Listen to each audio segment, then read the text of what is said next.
ગત રોજ તારીખ 21 જાન્યુઆરીના રોજ મોરબી જિલ્લાના એલસીબી પીઆઈશ્રીને ખાનગી રાહે બાતમી મળેલ હતી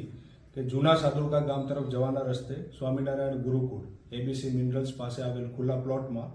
નવગણ બાલસરા તથા નિકુંજ રાજપરાએ ભાગીદારી કરીને ઇમ્પોર્ટ થતો ખનિજ કોલસો કે જે કંડલા બંદરથી ઇમ્પોર્ટ થતો એવા કોલસાના ટ્રક ડ્રાઈવરો સાથે મિલીભગત કરીને લો ક્વોલિટી કોલસો તેમાં ભેળવી અને હાઈ ક્વોલિટી કોલસાની ચોરી કરી રહ્યા છે। આ બાબતે એલસીબી પીઆઈશ્રીએ પોતાના સ્ટાફને સૂચના કરી રેડ કરતા સ્થળ પરથી 4 આરોપીઓ અને કુલ કિંમત ₹1,09,55,000ના મુદ્દામાલ સાથે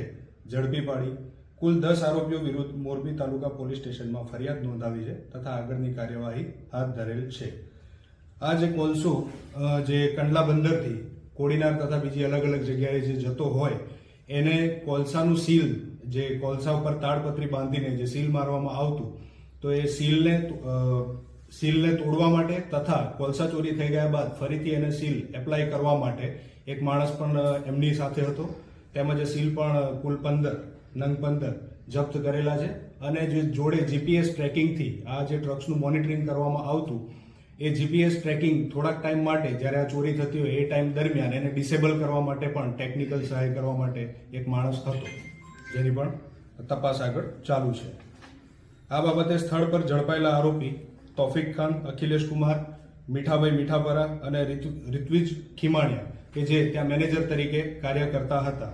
આ જે આખું જે સ્કેન્ડલ હતું તેને મેનેજ કરવાનું કામ આ કરતા હતા। સ્થળ પરથી નાસી જનાર આરોપીમાં રમેશ વસુણિયા તથા રાકેશ કુમાર